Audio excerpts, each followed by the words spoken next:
perirrenal, y pues cada glándula va a pesar alrededor de 5 gramos, decía que hasta 6 gramos, y va a tener una coloración gris amarillenta, y decía que pueden medir de 4 a 5 centímetros de longitud y de 2 a 4 centímetros de ancho. La glándula renal derecha tiene una forma triangular y la de la izquierda es un poco más redondeada y va a adoptar una forma como de media luna o semiluna, y pues la glándula derecha se va a encontrar por debajo y detrás del hígado. En la imagen se ve muy pequeña, pero no sé si la alcancen a distinguir, pues ahí se ve más o menos qué estructuras van a estar adyacentes a cada glándula. Como les decía, la glándula derecha se va a encontrar por debajo y un poco atrás del hígado, cerca de la vena cava, y mientras que la glándula izquierda se va a encontrar cerca de la aorta y va a estar cubierta por la superficie inferior del páncreas o la cola, y también va a estar por debajo y del lado del vaso.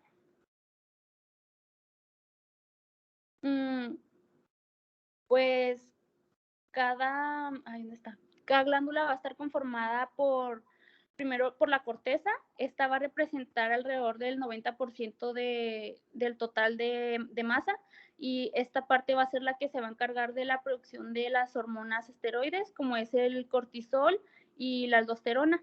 Esta a su vez va a estar constituida por 3 capas. Ahí en la imagen se ve en el lado más derecho. La primera zona va a ser la más externa, que es la zona glomerular. Esta va a producir principalmente la aldosterona. Después tenemos la zona fascicular, que va a ser la media. Esta capa va a ser la más predominante de las 3 capas, y se va a encargar de la producción del cortisol. Después tenemos la más interna, que va a ser la zona reticular. Esta va a producir los andrógenos como la testosterona. Y otra parte que conforma cada glándula va a ser la médula. Esta pues se va a encontrar en el centro. Va a estar compuesta de células cromafines que se van a encargar de la producción de lo que es la epinefrina y la norepinefrina, y pues todo esto a base de la tirosina. Estas glándulas pues van a ser las que van a generar una respuesta en cualquier situación de estrés, ya sea como ejercicio, también alguna situación que nos ponga en peligro. La médula se va a encargar de producir las catecolaminas que van a incorporarse a la sangre. Decía que la producción va a ser relación 70-30, que es 70 epinefrina y 30 norepinefrina. Y pues va a producir los efectos normales de estas, que es el aumento de frecuencia cardíaca, vasoconstricción, broncodilatación, y pues el aumento del metabolismo.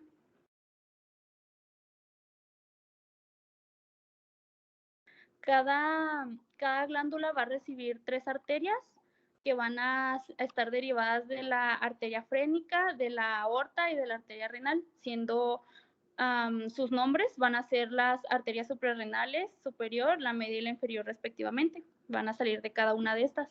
Y por otro lado, pues la sangre de la glándula va a ser drenada por una vena muy corta que va a entrar a la vena cava, y pues van a estar inervadas cada una por el sistema nervioso autónomo, y el drenaje linfático va a drenar en los ganglios paraórticos.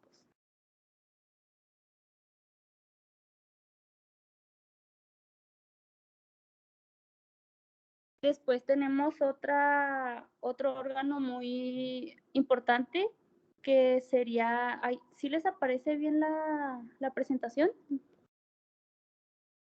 Sí, se parece. Sí. Está en la de riñones. Ok. Como les decía, pues sigue este órgano que pues su principal función va a ser la de la producción de la orina, a través pues del cual nuestro cuerpo va a eliminar las sustancias que hacer el producto de reacciones metabólicas, como es la urea, el amoníaco, el ácido úrico y la creatinina. También se va a encargar de regular el volumen plasmático. Esto pues va a ser A ver, mediante perdón. perdón que lo interrumpa, en el chat están poniendo que no están viendo la presentación. ¿Sigue viéndose así? ¿O qué onda? Yo sí la veo. Es que veo que alguien puso ahí en el chat.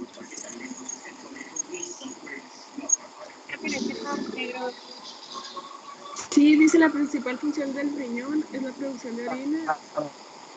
A mí lo que me funciona que no sale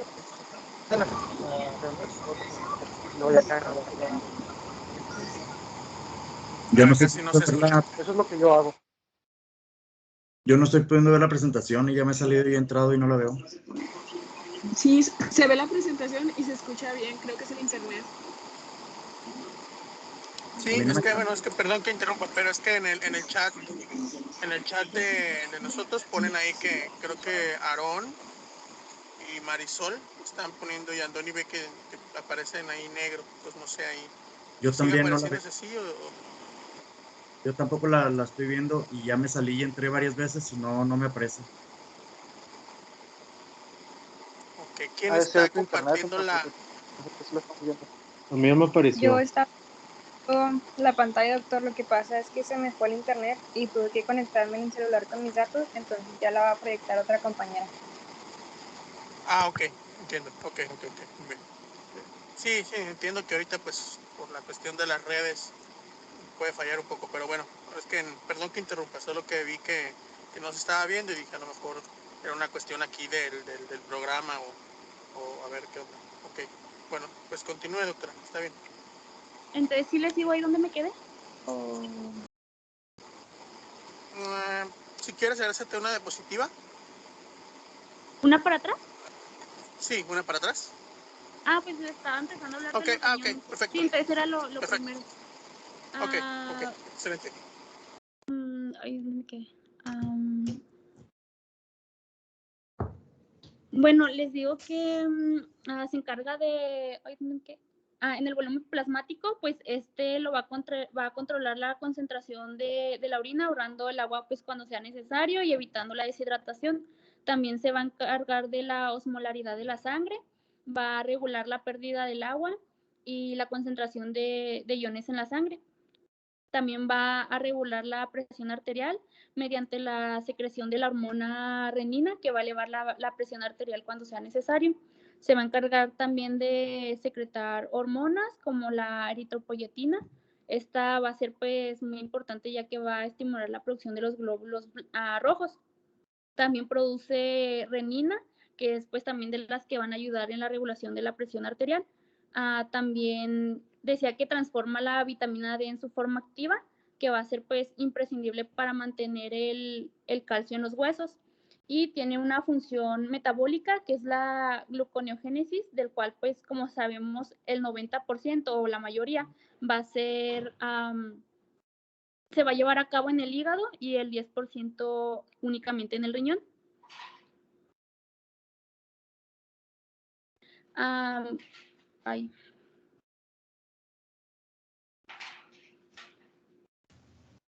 ¿Ahí ya se ve? Sí, ya mí se Se ve. regresó a la primera. Sí. Se regresó a la primera, ¿no? A la primera diapositiva. Sí, ahí le cambio. Es que para ponerla ya bien. Ok, sí, perdón, pensé que solo era yo.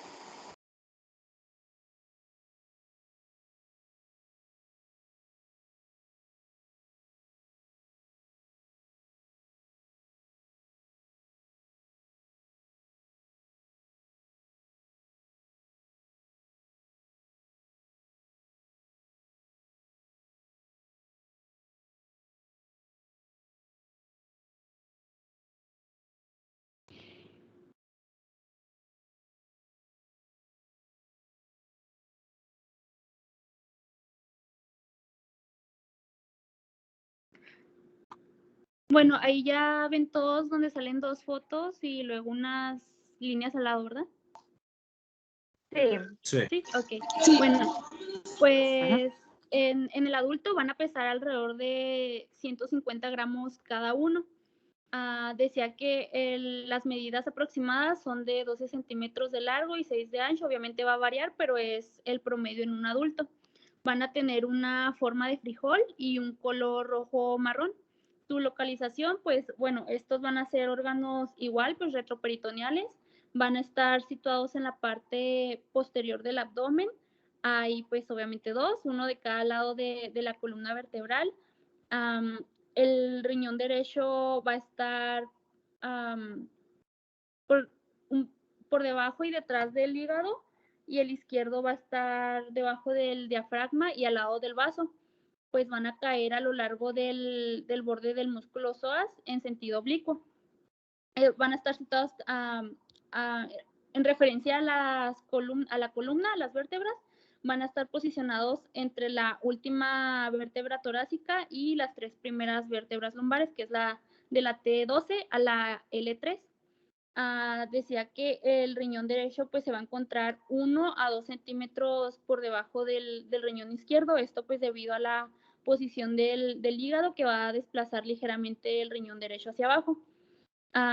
Cada riñón va a estar también rodeado por 2 capas, que sería la primera, la perirenal, y la pararrenal.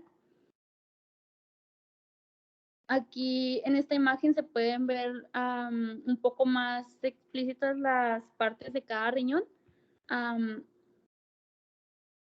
Bueno, pues primero los riñones van a tener un lado cóncavo y otro convexo. Entonces, como les dije, pues tiene forma de frijol, y en la región central pues van a tener lo que se llama el ilio, en el cual pues van a entrar al riñón la arteria renal y va a salir la vena renal y el uréter, que es el número que es el 11, es el ilio renal.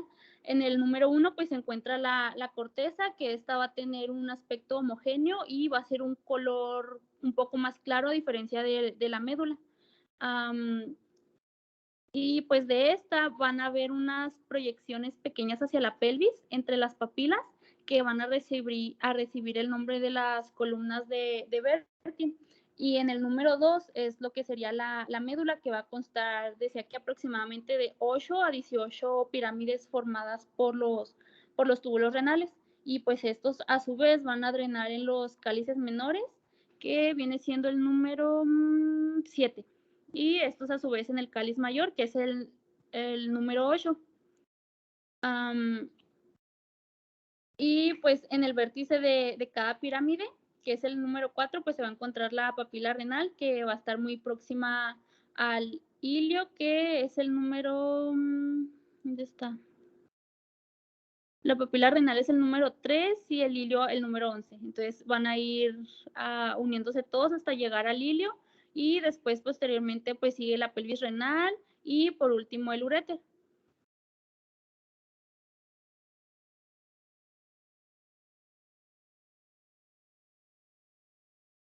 La unidad funcional del riñón va a ser la nefrona. Cada riñón tiene aproximadamente, decía que 1 millón de nefronas, y pues aquí es donde se va a producir en esta se va a producir la filtración del plasma sanguíneo, y es donde va a ocurrir lo que sería la formación de la orina. Esta pues va a estar compuesta primero por un corpúsculo renal, que es una estructura en forma de esfera, y esta a su vez va a estar constituida por la cápsula de Bowman y el glomérulo, y también va a poseer un túbulo que va a ser, una parte va a tener una función secretora y otra excretora. La parte excretora está principalmente en la médula y va a estar conformada por el túbulo colector, mientras que la otra parte, que es la parte secretora, va a estar principalmente en la corteza, y esta va a estar formado por el túbulo contorneado proximal, el asa de Henle y el túbulo contorneado distal. Y pues esta va a vaciar, bueno, ahí en la imagen se ve primero cómo está la cápsula de Bowman, ahí está el glomérulo, y va a ir en orden, primero el túbulo contorneado proximal, el asa de Henle, el túbulo contorneado distal, túbulo colector, y terminando ahí en la imagen en el conducto de Bellini. Y pues estas a su vez van a terminar en una pirámide en la punta en el cáliz menor y después en el mayor, y así sucesivamente.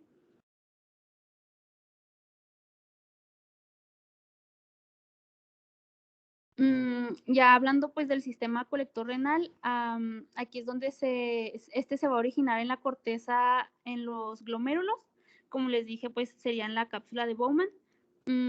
Y pues aquí va a pasar a través de todos estos segmentos que van a conformar la nefrona, como les dije, en orden, que terminarían pues ya. Ay, ya me rebrujé, me puse nerviosa.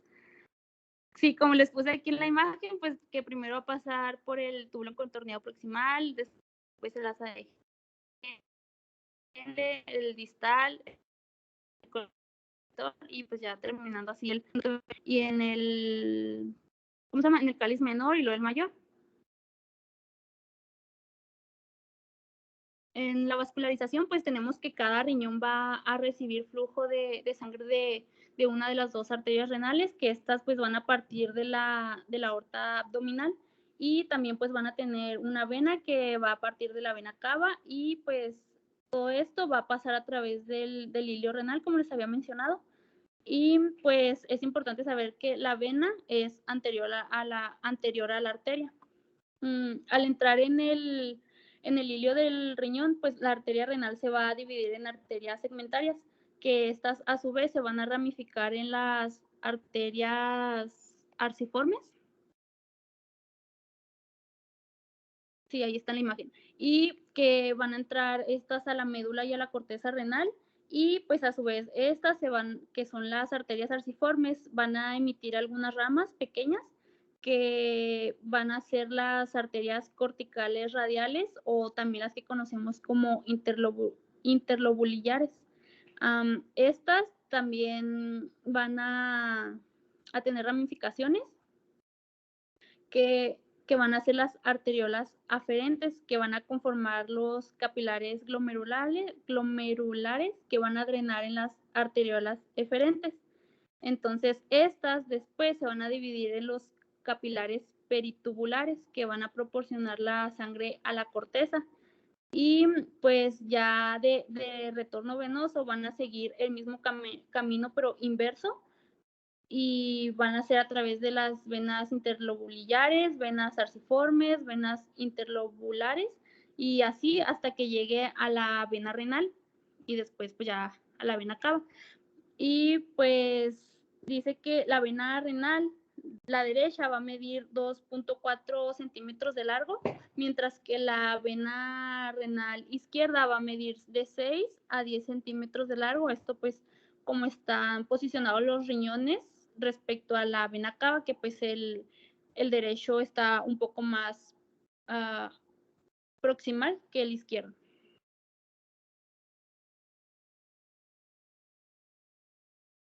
Y se me hace que la imagen salió un poco cortada, pero ahí el 1 es lo que representaría la arteria renal, el 2 viene siendo la arteria segmentaria, el 3 son las arterias interlobulares, y el 4 las arciformes. El 4 las arciformes y el 5 las interlobulillares. Ahí a un lado está como un, ¿cómo se dice? Un esquema de cómo se van, bueno, cuál es la primera arteria, que es la primera, y luego cómo se van ramificando, y hasta llegar a las más pequeñas, que son las arteriolas eferentes.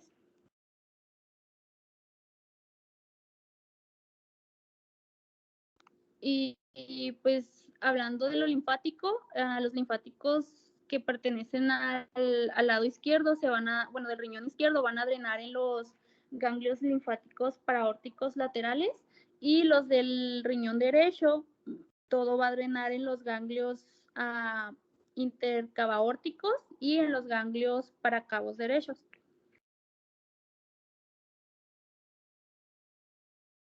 De esa no encontré una imagen que los representara muy, muy bien, pero es como para darnos una idea más o menos de cómo están.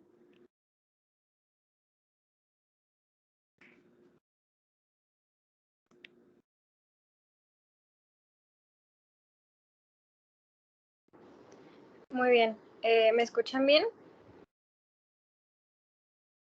Sí. Sí, te Ok. escuchas. Gracias, falla otra vez el internet. Bueno, ahora hablando de lo que es cálices menores y cálices mayores, tenemos que los cálices menores van a ser conductos que van desde lo que es la papila renal y que se van a unir de 3, 4, incluso 5 para desembocar en los cálices mayores. Cada riñón va a tener alrededor de 3 a 5 cálices mayores, que también van a tener su propia división en superior, medio e inferior, pero eso ya sería meternos en muchas especificaciones. Estos cálices mayores van a recolectar la orina que se va formando para llevarla hacia lo que es la pelvis renal. ¿Le puedes dar, por favor?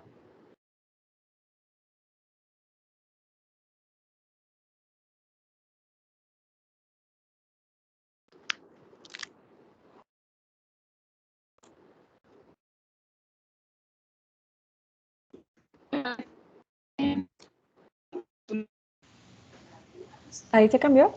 Ah, ya las... A mí no me parece. Es que creo que alguien tomó el control. Ah, ok. Ya se cambió. Ok. Bueno, ahora la pelvis renal, pues este va a ser el centro de riñón. Aquí se va a recolectar toda la orina y se va a pasar a lo que es los uréteres. Esta se menciona que tiene forma de un embudo que va a estar orientado hacia abajo y que va a ir disminuyendo su tamaño de manera que se va formando el uréter. También se menciona que puede ser completamente intrarrenal o que puede ser parcial, o sea que va a haber una parte de esta pelvis renal que va a ser extrarrenal. Ahora esta pelvis se conecta a lo que es los uréteres. Estos pues van a ser conductos que se encargan de llevar la orina desde lo que es la pelvis renal hasta la vejiga. En promedio van a venir midiendo de 22 a 30 centímetros de largo. Esto depende de la altura del individuo y comienzan en lo que es la unión pieluretral. Esto está entre lo que es arteria y vena renal. Entonces van a pasar por el borde anterior del psoas, se van a ir en un sentido medial hacia las articulaciones sacroiliacas y luego se vuelven laterales otra vez, como se puede ver en la imagen, cerca de lo que es las espinas isquiáticas. Después de que tienen esta lateralidad, se hacen mediales para poder ya introducirse en lo que es la base de la vejiga. Se menciona que el uréter derecho pasa por delante de lo que es colon ascendente y el ciego, y el uréter izquierdo pasa por delante de lo que es el colon descendente y el colon sigmoides. Hay bibliografías que manejan las partes del uréter en estas 4 partes, que van a ser la porción lumbar a la altura del músculo del psoas, la porción ilíaca a la altura de la arteria ilíaca común, una porción pélvica que va a ser diferente en mujer y en varones, porque dentro de las mujeres pues va a ser a la altura de la apertura de la vagina y en los hombres va a ser a la altura del conducto deferente o de la vesícula seminal, y ya la cuarta porción que va a ser la parte del meato uretral. Y hay otras bibliografías que lo dividen únicamente en 2, que son el uréter abdominal, que va desde la pelvis renal hasta los vasos ilíacos, y en el uréter pelviano, que va de vasos ilíacos a vejiga, y este a su vez se va a dividir en lo que es el superior, el medio y el inferior.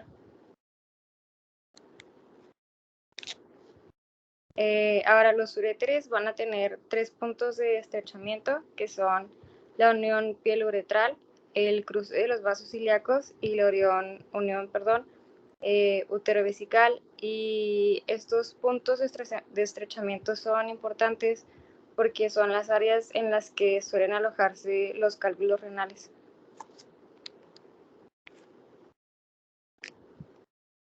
Ahora, para la histología de estos 3 componentes, que son los cálices, la pelvis uretral y los uréteres, van a estar compuestos de un epitelio de transición y una lámina propia, que externamente va a tener fibras musculares lisas que no van a estar ordenadas específicamente y están cubiertos por una capa de adventicia de tejido fibroso.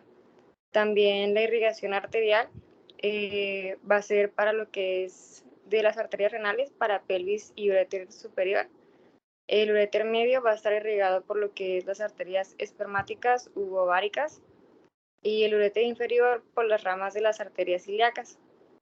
Igual el drenaje linfático va a estar dividido en el uréter superior, en la pelvis y en los cálices hacia los ganglios lumbares, en el uréter medio hacia los ganglios ilíaco interno y primitivo, y ya en el uréter inferior hacia lo que es el ganglio vesical e hipogástrico.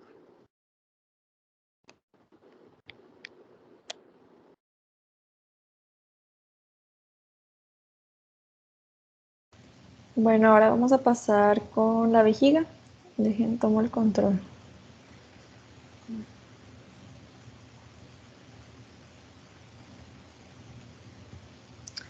Bueno, la vejiga, este es un órgano muscular hueco que sirve como depósito de orina y pues su tamaño, forma, posición y relaciones van a variar en función con su contenido y el estado de las vísceras vecinas. Este pues es un elemento anterior a las vísceras pélvicas y aunque este se sitúa en su totalidad en la cavidad pélvica cuando está vacía, pues se expande en sentido superior hacia el abdomen cuando está lleno. Y la vejiga del adulto suele tener una capacidad de entre 400 a 500 mililitros. En las mujeres, su pared posterior y su domo van a estar imaginados hacia el útero. Y en los lactantes y en los niños, esta va a estar ubicada más arriba. Cuando la vejiga se encuentre llena, esta se va a elevar muy arriba de la sínfisis y puede palparse o percutirse. Y cuando se distiende en exceso, como por ejemplo una retención aguda o crónica, esta puede causar que la parte inferior del abdomen se abulte de manera visible. Como recordando un poquito de histología, pues la mucosa de la vejiga está compuesta por epitelio de transición y debajo se encuentra una capa submucosa bien desarrollada, formada sobre todo por tejido conjuntivo y elástico. Y en el sentido externo a la submucosa se encuentra lo que es el músculo detrusor. Aquí en la imagen se puede ver que es la parte rosita, que esta está integrada por una mezcla de fibras musculolis organizadas al azar de manera longitudinal circular y en espiral sin que formen una capa ni muestren una orientación específica. Bueno, aquí tenemos que la vejiga tiene, pues como podemos ver, tiene una forma de pirámide triangular inclinada, por lo que esta va a descansar en uno de sus bordes. Al final de la micción, la vejiga de un adulto normal pues no contiene prácticamente nada de orina. Y cuando la vejiga está vacía, puedes tomar una forma tetraédrica y por fuera pues va a presentar 4 partes, que es la base, bueno, el vértice, la base, las superficies infralaterales y el cuello. En el vértice, pues este se dirige hacia la parte superior de la sínfisis del pubis y desde su porción superior se encuentra la estructura del ligamento umbilical medio, que aquí se muestra en la imagen de la porción de la parte derecha, que este viene siendo un remanente del uraco embrionario que contribuye en la formación de la vejiga y pues esta continúa hasta la pared abdominal en la zona anterior del ombligo. Y pues el cuerpo de la vejiga es la parte más grande y se encuentra entre el vértice y el fondo. De acuerdo con la base, pues esta tiene una forma de triángulo, ahí podemos ver en la imagen donde está señalado base. Esta tiene forma de triángulo invertido y se orienta en sentido posterior inferior. Y van a salir los 2 uréteres que entran en la vejiga por las esquinas superiores de la base y la uretra va a drenar en sentido inferior desde la esquina inferior de la base. En su interior, el recubrimiento es mucoso y también es liso y está firmemente adherido a la capa del músculo liso subyacente de la pared. Y la zona triangular lisa que se ve ahí pues sí se ve el triángulo muy formado, ese se llama, es el trígono vesical y pues son donde están los uréteres y luego está la uretra hacia abajo. Luego pasando a las caras de superficies infralaterales, estas se sujetan entre los músculos elevadores del diafragma pelviano y los músculos obturadores internos adyacentes por encima de la inserción de dicho diafragma. Y pues en sí la vejiga está relativamente libre en el tejido adiposo subcutáneo extraperitoneal, pero su cuello sí está sujetado con firmeza por ciertos ligamentos que ahorita se los voy a mencionar. Déjenle cambio. Bueno, pues aquí está la vejiga, entonces esta se inserta en su posición mediante dos fuertes bandas, que son bandas fibromusculares que conectan el cuello y la porción pélvica de la uretra con la cara posterior inferior de cada hueso púbico. En las mujeres, pues va a ser diferente que el de los hombres. En las mujeres estas bandas son fibromusculares y se llaman pubovesicales. Estas están junto con la membrana perineal, los músculos relacionados, que como uno es el músculo elevador del ano, y los huesos púbicos. Y en los varones, pues se llama diferente, que son ligamentos puboprostáticos, porque se mezclan con la cápsula fibrosa de la próstata, que rodea el cuello de la vejiga, y la porción adyacente de la uretra. Okay. Entonces, las paredes de la vejiga urinaria pues están compuestas fundamentalmente por el músculo detrusor, y hacia el cuello de la vejiga masculina sus fibras musculares forman lo que es el esfínter interno de la uretra. Al eyacular, este esfínter se contrae para evitar la eyaculación retrógrada del semen al interior de la vejiga urinaria, y algunas fibras pues van a discurrir radialmente y ayudan a abrir lo que es el orificio interno de la uretra. En el hombre, las fibras musculares del cuello de la vejiga se van a continuar con el tejido fibromuscular de la próstata, mientras que en la mujer, pues estas fibras se continúan con las fibras musculares de la pared de la uretra. Y vamos a tener lo que son los orificios o agujeros uretrales y el orificio interno de la uretra, que estos se encuentran en el triángulo vesical. Los agujeros uretrales están ahí arriba y luego tenemos el esfínter interno abajo. Y ahí mismo donde está el esfínter interno, que se puede ver que está arriba de la próstata, también está lo que es la úvula vesical, que es una ligera elevación del trígono. Este normalmente es más prominente en los varones de edad avanzada debido a un agrandamiento del lóbulo posterior de la próstata, pero ahorita pues que veamos la próstata se les va a hacer más sencillo entender. Bueno, pasando con las relaciones de la vejiga, pues en el hombre son distintas que en la mujer. En el hombre, la vejiga está relacionada en sentido posterior con las vesículas seminales, con los conductos deferentes, los uréteres y el recto. Y en la mujer va a estar relacionada con el útero y la vagina, y también pues va a haber cierta relación con el recto. Y pues también el peritoneo ahí también va a estar pues cerca de la vejiga. Y pues tanto en hombres como en mujeres, la vejiga se va a encontrar relacionada con la superficie posterior de la sínfisis del pubis. Y pues aquí tenemos la vascularización, que las arterias principales que van a irrigar la vejiga son las ramas de las arterias ilíacas internas, y las arterias vesicales superiores van a irrigar las porciones anterosuperiores de la vejiga. En el varón, el fondo y el cuello de la vejiga van a estar irrigados por las arterias vesicales inferiores, y en la mujer van a ser las arterias vaginales, que van a enviar pequeñas ramas a las porciones posterior inferiores de la vejiga, y también van a estar involucradas la arteria obturatriz y también la glútea inferior. Respecto con el drenaje venoso, en los hombres vamos a tener que el plexo venoso vesical se va a continuar con el plexo venoso prostático, y el plexo combinado va a envolver lo que es el fondo de la vejiga y la próstata, las vesículas seminales, los conductos deferentes y los extremos inferiores de los uréteres. Y también va a recibir sangre de la vena dorsal del pene. Entonces, pues este plexo venoso vesical es una red venosa que se asocia más directamente con la propia vejiga, y este drena principalmente pues a través de las venas vesicales inferiores en las venas ilíacas internas. Y en la mujer, el plexo venoso vesical va a envolver lo que es la porción pélvica de la uretra y el cuello de la vejiga, y también va a recibir sangre de la vena dorsal del clítoris. De acuerdo con la inervación, pues va a tener inervación por las fibras simpáticas y parasimpáticas. Las simpáticas van a estar conducidas por los niveles torácicos inferiores y lumbares superiores de la médula espinal hacia los plexos vesicales, y principalmente a través de los nervios hipogástricos, mientras que las fibras parasimpáticas van a proceder de los sacros de la médula espinal, que son conducidos por los nervios esplánicos y por los plexos hipogástricos inferiores.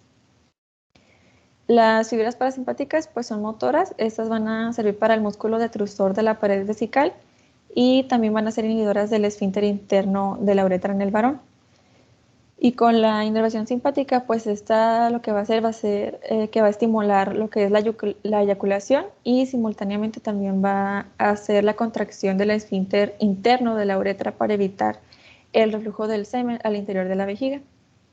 Y respecto al nervio pudendo, pues ese va a contribuir en la inervación sensitiva y motora del suelo pélvico. Y en el drenaje linfático, pues este va a ser dado por los ganglios vesicales, por el ilíaco externo, el ilíaco interno y por el ilíaco primitivo. Bueno, ahora continuando con la próstata, pues la próstata esta viene siendo un órgano fibromuscular y glandular. Este se encuentra debajo de la vejiga y esta pues es una estructura impar que se encuentra posterior a la sínfisis del pubis y anterior al recto. En sentido posterior, la próstata pues está separada por el recto por dos capas de la fascia de Nobiliers, que ahorita en la siguiente imagen van a ver cuál es la fascia, y tiene una forma pues redondeada invertida con una base que es más grande, que continúa por encima del cuello de la vejiga y un vértice más estrecho. Esta tiene un peso de 20 gramos y también contiene lo que es la uretra posterior, que mide 2.5 centímetros de largo. Y pues la próstata se divide en dos tercios, que es la porción glandular, y un tercio, que es la porción fibromuscular. La cápsula fibrosa de la próstata, pues esta va a ser densa y vasculonerviosa, y incorpora lo que son los plexos nerviosos y venosos prostáticos, y el conjunto pues está rodeado por la capa visceral de la fascia pélvica, la cual forma una vaina prostática fibrosa. Bueno, aquí en la imagen se ve lo que les decía de la fascia de Nobiliers, que está justo detrás de la próstata. Bueno, pues la próstata, así como pues sus relaciones o partes, pues tiene una base que está estrechamente relacionada con el cuello de la vejiga. Tiene un vértice que está en contacto con la fascia en la cara superior del esfínter de la uretra y los músculos perineales profundos. Tiene una cara anterior muscular, cuyas fibras musculares, pues la mayoría van a estar orientadas transversalmente y aquí constituyen un hemiesfínter vertical. También tenemos una cara posterior que está relacionada con la ampolla del recto y las caras inferolaterales que se relacionan con el elevador del ano. Y luego encontré que esta se podía, como para saber sus partes anatómicas, se podía como dividir en lóbulos, o ahorita les voy a mostrar en la otra imagen que tiene como otra forma de dividirse para estudiar la próstata. En esta pues mencionaba que la próstata tiene un istmo, que esta también se puede mencionar como comisura de la próstata, que se encuentra anterior a la uretra. Esta va a ser sobre todo fibromuscular y representa la continuación superior del músculo esfínter externo de la uretra hasta el cuello de la vejiga, y esta contiene un poco de tejido glandular. Y pues tiene lo que son los lóbulos derecho e izquierdo, que estos están separados por lo que es el istmo. Y posteriormente pues tiene un surco longitudinal central que puede subdividirse en 4 lobulillos, que es el lobulillo inferoposterior, el inferolateral, el superomedial y el anteromedial. El inferoposterior se va a situar posterior a la uretra e inferior a los conductos eyaculadores. El inferolateral, este va a estar directamente lateral a la uretra, que van a formar mayor parte del lóbulo derecho e izquierdo. Luego está el lobulillo superomedial, que rodea el conducto eyaculador homolateral, y el lobulillo anteromedial, que es profundo al lobulillo inferolateral, que es el que está hasta arriba. Y luego aquí mencionaba que también había un lóbulo medio, que este es el que mencionaba que origina los lobulillos. Se menciona que esta región tiende a sufrir una hipertrofia hormonal en edades avanzadas y forma un lóbulo medio, que se sitúa en la uretra y en los conductos eyaculadores, y pues está estrechamente relacionado con la vejiga urinaria. Y se cree que el aumento del tamaño del lóbulo es la causa, en parte, de una úvula vesical. Y bueno, esta es la otra forma como de dividir a la próstata, que esta fue hecha por McNeil en 1981, que dijo que había una zona periférica y una central, que esta rodea los conductos eyaculadores, una transicional, que esta rodea la uretra, y una fibromuscular anterior. Bueno, y luego tenemos lo que son los conductillos prostáticos. Estos se menciona que son de 20 a 30 y estos están al lado de los conículos seminales en la pared posterior de la uretra prostática. Y pues estos están relacionados con el líquido prostático, que pues este es poco espeso y de aspecto lechoso y proporciona el 20% del volumen del semen. Y pues también desempeña un papel en la activación de los espermatozoides. Se ven bien chiquitos, pero están ahí, pues está la próstata, que es la morada, y luego como unos puntitos, esos son los conductillos prostáticos. Y pues de acuerdo con la vascularización de la próstata, tenemos en la arterial, que esta se deriva de la arteria vesical inferior, la pudenda interna y la rectal media o hemorroidal. Respecto al drenaje venoso, este se lo van a drenar por el plexo periprostático, que va a tener conexiones con la vena dorsal profunda del pene y las venas ilíacas internas.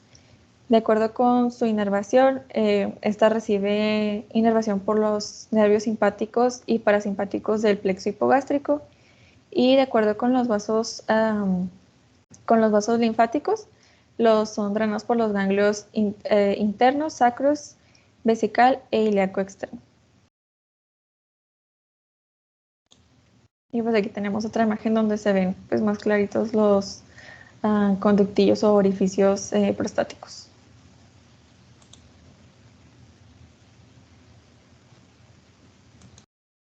Muy bien, ahora hablando de lo que es el conducto espermático, el recorrido de este conducto va a ser desde los anillos inguinales internos, va a pasar a través de los conductos inguinales para terminar en los testículos. Cada conducto espermático va a tener lo que es el conducto deferente, las arterias espermáticas interna y externa, la arteria del conducto deferente, un plexo venoso que se conoce como el plexo pampiniforme, y vasos linfáticos y nervios. ¿Le puedes dar a la siguiente, por favor?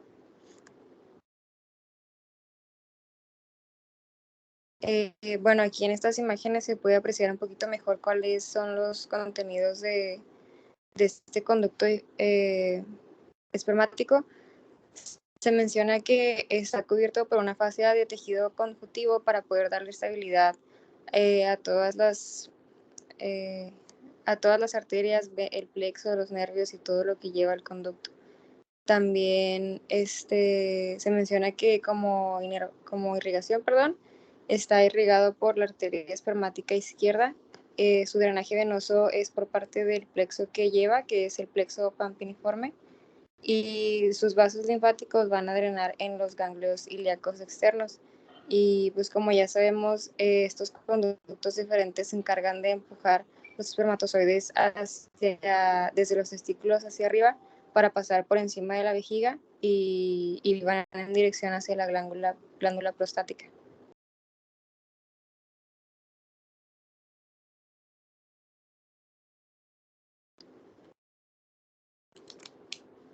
Ok, ahora vamos a pasar con lo que es la vesícula seminal. Primero que nada, estas se van a encontrar en sentido cefálico a la próstata, debajo de la base de la vejiga. Van a medir lo que es casi 6 centímetros de largo. Y cada vesícula se va a unir a sus conductos deferentes correspondientes para que se logre lo que es la formación del conducto eyaculador. Los uréteres van a descender en sentido medial a cada una, y el recto va a ser contiguo a sus superficies posteriores. ¿Le puedes dar a la siguiente, porfa? Ok, histológicamente van a contar con una membrana mucosa pseudoestratificada. La submucosa consta de un tejido conectivo denso que va a estar cubierta por una capa de músculos, que a su vez estos mismos van a estar encapsulados por un tejido conjuntivo.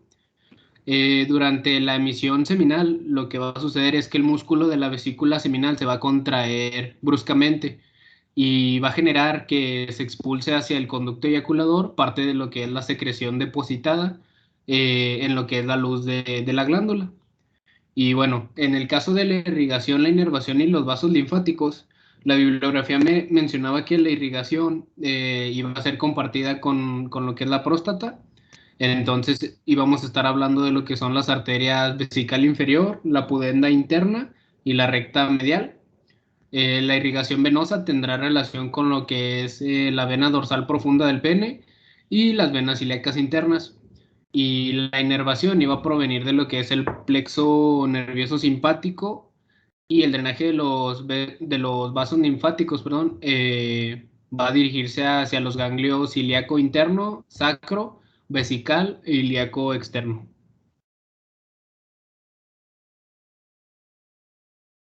¿Le puedes dar al que sigue, por favor? Gracias. Ok, el testículo ahora va a ser un órgano emparejado, es decir, que vamos a tener el derecho y el izquierdo. Van a estar situados en un saco musculocutáneo llamado escroto, que se va a encontrar en lo que es la región anterior del perineo, justo detrás del pene. Cada testículo tiene una forma ovoide, con el eje grande orientado verticalmente y ligeramente aplanado lateralmente. Esto nos va a dar como resultado dos caras, dos bordes y dos extremos. Las caras van a ser laterales y mediales, los bordes van a ser anteriores y posteriores. Y también vamos a tener que va a estar dividido en una extremidad superior e inferior. El testículo promedio mide casi 4 centímetros por 2.5. Tiene una cubierta de fascia densa a la que se le denomina túnica albugínea.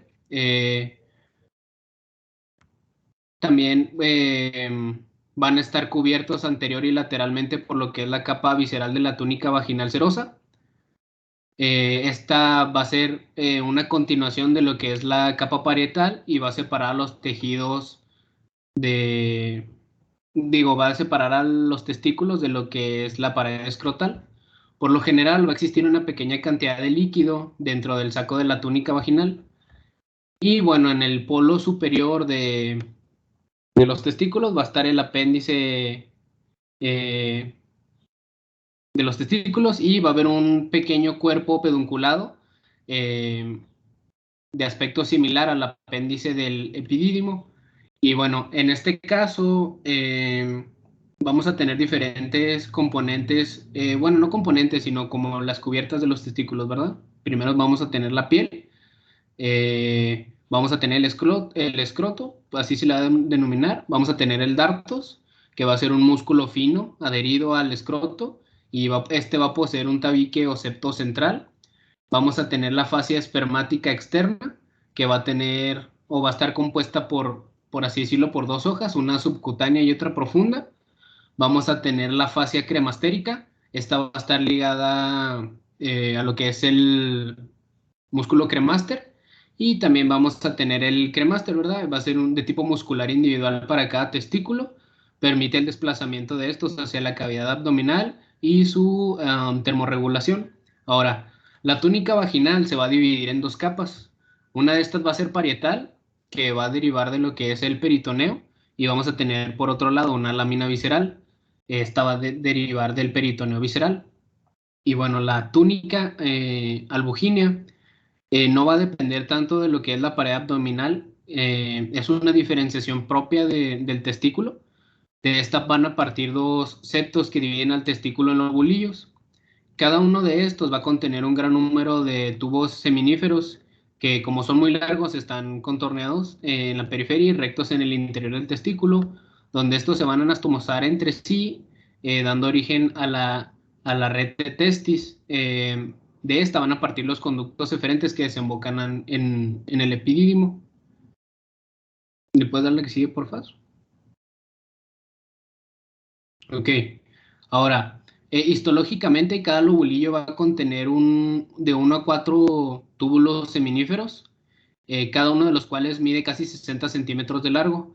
Estos conductos van a converger en lo que es el mediastino de los testículos, donde se van a conectar con los conductos deferentes que van a drenar en el epidídimo.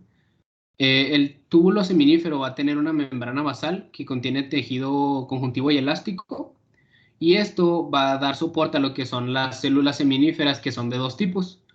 Las primeras son las células de Sertoli, que son sustentaculares, y las segundas van a ser células espermatogénicas. Y bueno, vamos a encontrarnos aquí también se mencionaba que las células de Leydig, que una de las funciones principales de las células de Leydig era producir la testosterona después de la estimulación por la hormona luteinizante. Ahora, en los lóbulos de los... No, perdón, ¿le puedes dar la siguiente?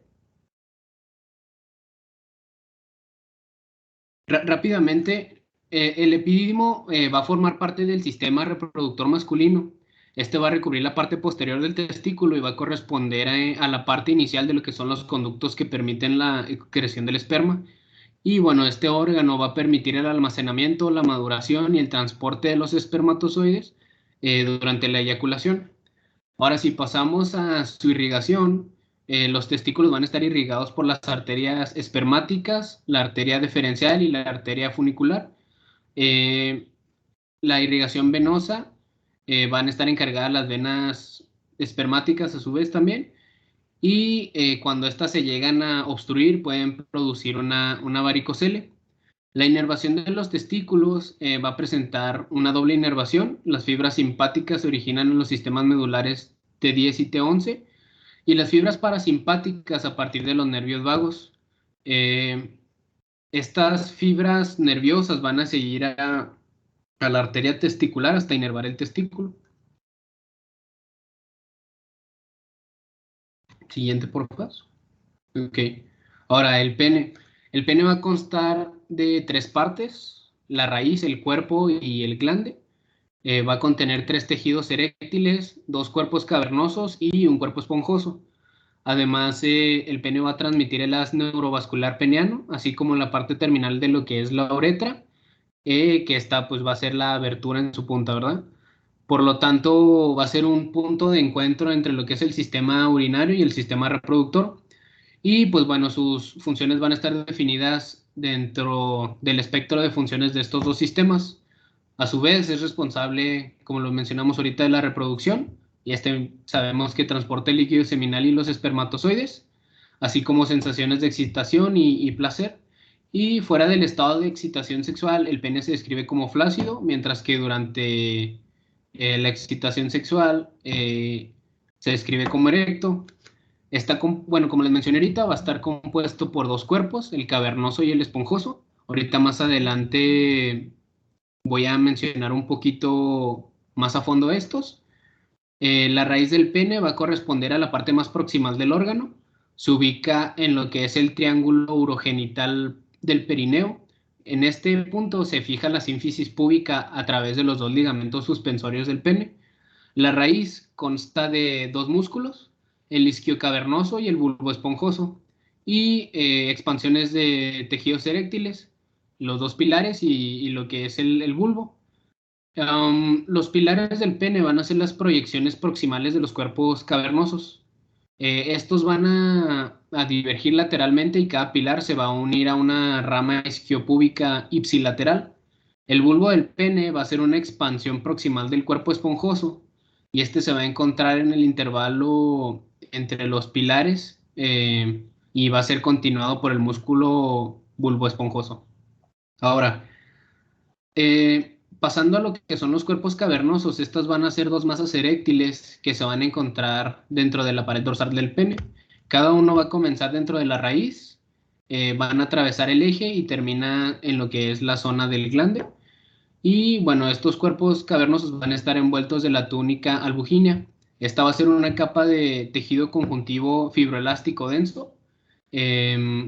Cada cuerpo cavernoso va a estar envuelto por su propia capa circular, mientras que ambos van a estar cubiertos por una sola capa longitudinal. En este caso, los cuerpos cavernosos van a contener una red de espacios vasculares sinusoidales que van a estar interconectados. Y una vez que estos espacios sinusoidales se comienzan a llenar de sangre arterial, los senos cavernosos comprimen lo que es el drenaje venoso, y esto va a ser lo que va a manifestar lo que es la erección del pene. En el caso del cuerpo esponjoso, va a ser una masa de tejido eréctil que se encuentra dentro del comportamiento ventral. También va a presentar una expansión bulbosa distal en el extremo del eje que forma lo que es el glande del pene. Este va a estar cubierto por el prepucio, que es una doble capa de piel suelta y retráctil que se va a adherir a la superficie ventral del glande. ¿Puedes darle a la que sigue, por favor? Gracias. Ahora sí, el pene va a estar irrigado por lo que es la arteria pudenda interna. Nada más aclarar que a la hora de la erección, los que se ponen tumescentes son los cuerpos cavernosos. El cuerpo esponjoso no tiene realmente la capacidad de tener tumescencia, o sea, no tiene el tejido sinusoidal que tiene en este caso los cuerpos cavernosos, que son los que lo que explicabas, ¿no? De que se llenan de sangre y mediante la compresión del seno venoso esto disminuye el flujo venoso de salida del cuerpo cavernoso y por lo tanto esto mantiene la rigidez o la tumescencia del pene. Entonces, el cuerpo esponjoso no es tejido eréctil, no tiene esa conformación sinusoidal como sí lo tiene el cuerpo cavernoso. Entonces, durante la erección, el tejido del cuerpo cavernoso se mantiene inalterable, ¿sí? O sea, que es por donde transita la uretra. Ok, doctor, gracias. Ok. Bueno, en este caso el pene va a estar irrigado por la arteria pudenda interna. Es una rama de la arteria ilíaca interna. Esta arteria va a ingresar al pene a través del canal de Alcock, luego de lo cual se va a dividir en las arterias perineal y común del pene. La primera va a irrigar a los músculos isquiocavernosos y bulboesponjosos, mientras que la arteria común del pene se va a dividir en 3 ramas para irrigar las estructuras profundas del pene.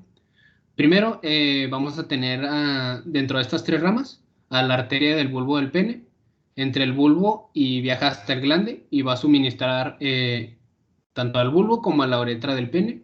Tenemos la arteria dorsal, esta va a atravesar el surco dorsal y va a emitir muchas ramas circunferenciales a lo largo de su curso, con lo que va a abastecer a los cuerpos cavernosos.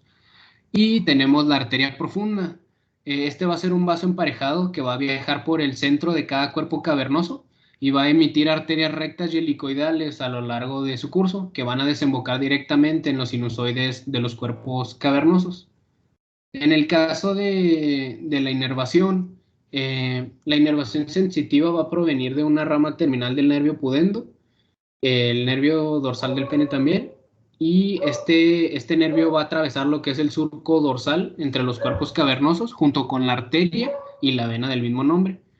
A lo largo del trayecto de este nervio van a desprender muchas ramas sensitivas que van a irrigar la piel de lo que es el eje del pene, así como del prepucio y del glande.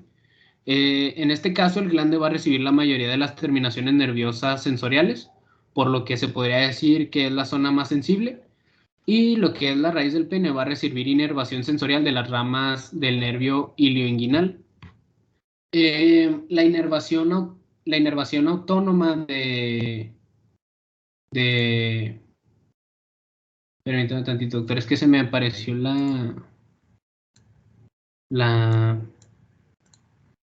¿Sí me escuchan? ¿Sí? Sí. Ok. La inervación parasimpática va a provenir de lo que son los segmentos S1 a S4 de la médula espinal. Estas fibras van a viajar dentro de los nervios esplácnicos pélvicos y van a hacer sinapsis dentro de lo que son los ganglios del plexo pélvico. Y bueno, la inervación simpática va a provenir de los segmentos T11 y L1 de la médula espinal y van a desprender fibras simpáticas posganglionares que van a atravesar lo que es el plexo pélvico y se unen al nervio cavernoso. ¿Le puedes dar la siguiente, por favor? Gracias. En el caso de la uretra femenina, la bibliografía nos mencionaba que tenía un tamaño de 2.5 a 4 centímetros de longitud y un diámetro de 7 a 8 milímetros. Se va a extender desde lo que es el orificio interno de la uretra a nivel del cuello de la vejiga urinaria. Tiene un trayecto pelviano y luego va a atravesar lo que es el suelo del perine para terminar en el orificio externo de la uretra, en la vulva. Esta es más corta que la uretra masculina y esta sí tiene su única función de lo que es el transporte de la orina. Su dirección va a ser ligeramente oblicua inferior y anteriormente y es casi paralela a la dirección que tiene la vagina. Entonces se describe como una curvatura ligera cóncava anterior. La uretra femenina va a tener dos porciones, una superior intrapélvica, que va a estar situada superiormente al diafragma pélvico, y otra inferior que va a estar denominada como intraperineal.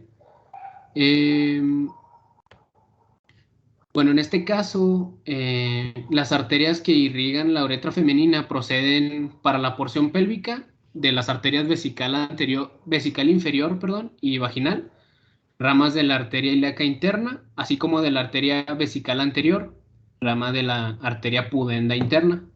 Para la porción perineal, las arterias del bulbo del vestíbulo uretral, ramas de la arteria pudenda interna, y las venas de la uretra femenina drenan superiormente en el plexo venoso preuretral. Y en este caso,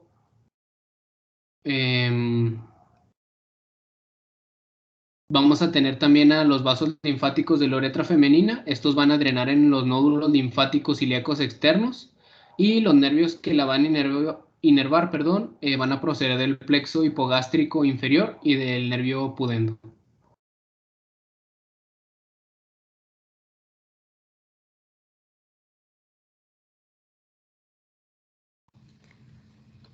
Bueno, ahora vamos a dar un repaso de lo que es la fisiología del aparato genitourinario. Bueno, vamos a comenzar con las funciones del riñón. ¿Sí se está cambiando la presentación? Ok. Sí. Bueno, la función del riñón principalmente pues es la formación de orina a través de la filtración del plasma sanguíneo. También a través de esto pues va a participar en la homeostasis hidroelectrolítica, en la excreción de urea, creatinina, ácido úrico y bilirrubina, en la regulación del sodio, en la regulación de la presión arterial, esto por medio del sistema renina-angiotensina-aldosterona, también en el equilibrio ácido-base por la secreción de hidrógeno y reabsorción de bicarbonato, en la producción también de eritropoyetina y de la forma activa de vitamina D, y también en el caso del ayuno prolongado, en la gluconeogenia. Bueno, vamos a tener que la formación de orina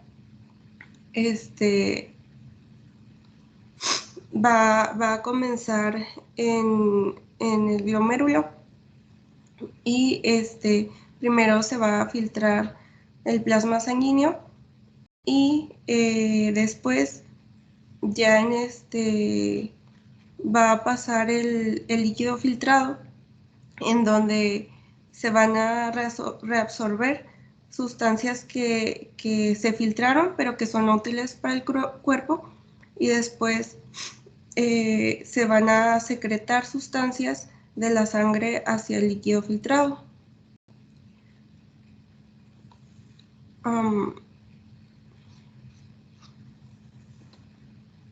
Ya cambió, ¿verdad?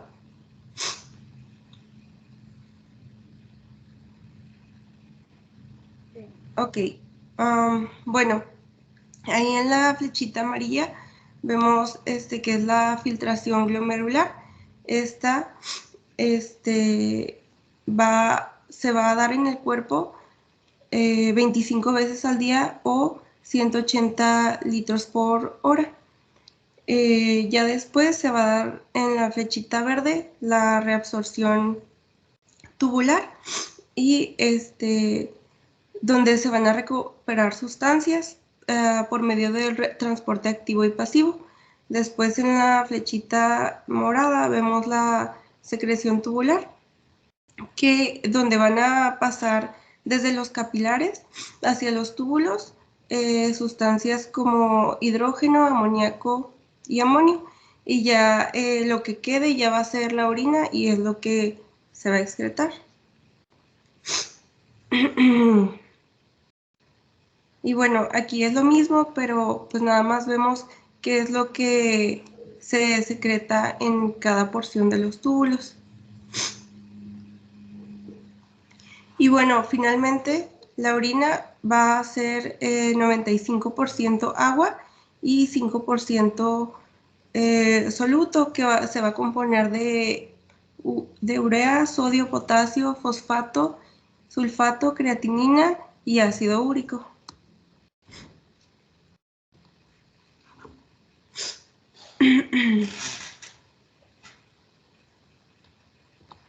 Ok, bueno, vamos a continuar con el sistema renina-angiotensina-aldosterona. Este sistema se va a activar cuando hay una caída de la presión sanguínea. Lo primero que va a pasar es que se va a liberar renina en las nefronas del riñón por medio del aparato yuxtaglomerular. Y la renina pues va a activar al angiotensinógeno, que va a estar presente en la circulación. En la circulación sanguínea, y a través de esto se va a generar la angiotensina 1. Esta se va a convertir en angiotensina 2 al momento en el que pasa por los pulmones. Y la angiotensina 2 es uno de los vasoconstrictores más potentes en el organismo. Va a estimular la secreción de hormona antidiurética o ADH, y esta va a estimular la reabsorción renal de agua y nos va a producir la sensación de sed. Esta también provoca la secreción de aldosterona por las glándulas suprarrenales, y esto va a aumentar la retención de sodio y agua. Entonces todo esto finalmente va a provocarle la elevación de la presión arterial. Y aquí en esta diapositiva pues tenemos todo este proceso que les expliqué, pero ya resumido. Bueno, vamos a continuar con las glándulas suprarrenales. Estas, como les explicó mi compañera, tienen diferentes capas. En cada capa se van a llevar a cabo diferentes procesos y van a secretar diferentes sustancias. En la capa granulosa se van a segregar mineralocorticoides. Uno de estos, la aldosterona, que como ya vimos anteriormente, va a provocar la retención de agua y de sodio y la eliminación de potasio, lo que nos va a provocar la elevación de la presión arterial. Después, en la capa fasciculada vamos a tener que se van a secretar glucocorticoides como el cortisol. Sus funciones es que regula el agua corporal, inhibe la secreción de propiomelanocortina y estimula la proteólisis, lipólisis y producción de glucosa. En la capa reticular se van a segregar andrógenos y estrógenos. Los andrógenos van a ser el dehidroepiandrosterona, androstenediona y 11-hidroxiandrostenediona y testosterona, que de estos se van a derivar los estrógenos, que van a ser estrona, estradiol y estriol. Y ya por último, en la médula suprarrenal se van a secretar catecolaminas, que van a ser adrenalina, noradrenalina y dopamina.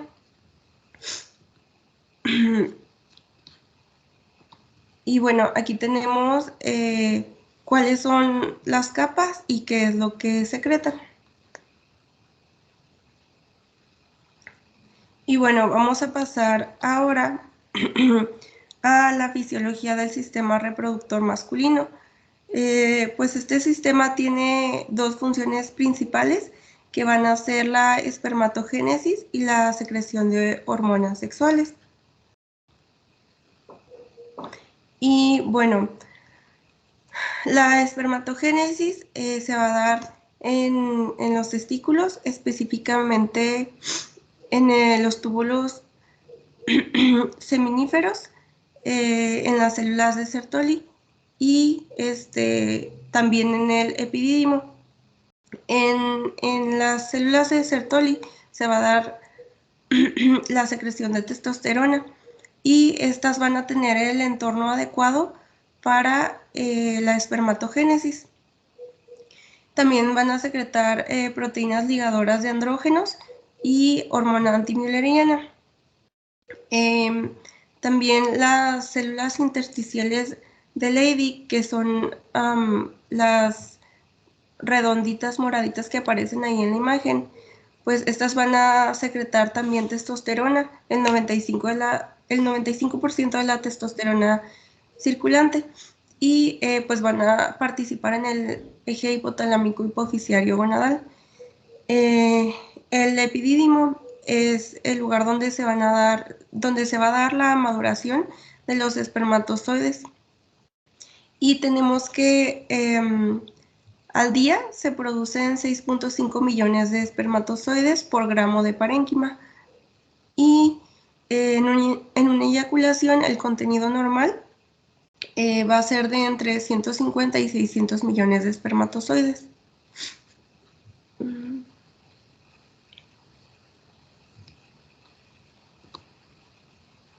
Y bueno, también las glándulas sexuales masculinas accesorias también van a participar en la eyaculación, ya que producen el líquido seminal. El líquido seminal se va a componer 10% solamente de espermatozoides y el restante, el 90%, de plasma seminal. Este plasma se produce principalmente en las vesículas seminales, que van a representar la producción del 70% del líquido seminal y van a aportar fructosa, ácido cítrico, prostaglandinas, fibrinógeno, superóxido y dismutasa. La glándula prostática va a contribuir en casi el 20% del líquido seminal y va a aportar espermina, colesterol, fosfolípidos, antígeno prostático, vitamina E y fosfatasa ácida, perdón. Y las glándulas pulvouretrales, que las tenemos ahí en la imagen, también llamadas glándula de Cooper, van a aportar en muy poco porcentaje al líquido seminal, pero lo que van a aportar son amortiguadores para regular el pH.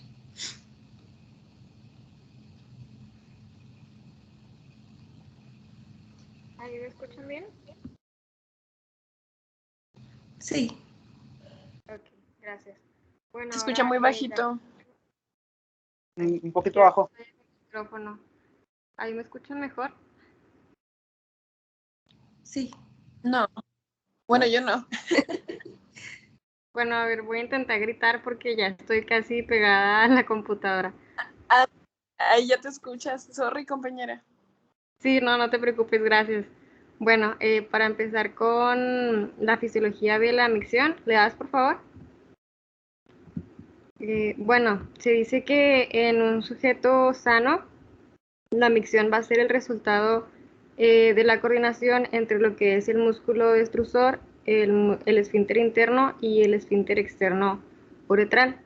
Esta coordinación, esta acción, se va a realizar mediante el núcleo miccional pontíneo que podemos ver en esta imagen. ¿Le das, por favor? Ok. va a haber los 3 elementos fundamentales para este ciclo miccional. Van a ser 3. El primero es este músculo detrusor, del cual ya nos habló un poquito Laura. Está compuesto en un 70% por fibras musculares y en un 30% por fibras colágenas, y tiene una capacidad distendible que va a permitir que aumente la capacidad vesical durante la fase del llenado, que se pueda contraer y que se pueda recuperar.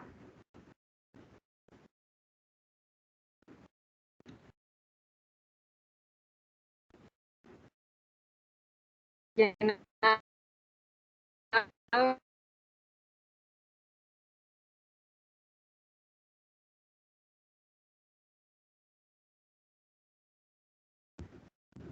le fue el sonido o fue a mí?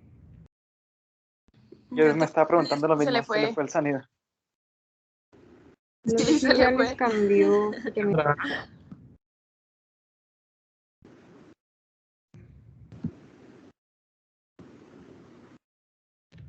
Ok, lo que ella está explicando es acerca de la función de lo que es el detrusor. Ella les está hablando acerca de los receptores muscarímicos, cómo actúa el sistema nervioso periférico, en este caso por la vía de los neurotransmisores, que son el simpático y el parasimpático. En este caso, el parasimpático es el responsable de la contracción muscular. Hay también factores como los receptores B3, los cuales también están relacionados con la relajación de la contractura vesical. Cuando no está dentro del tema de estudio, porque es un tema de verdad muy enredado, muy complejo.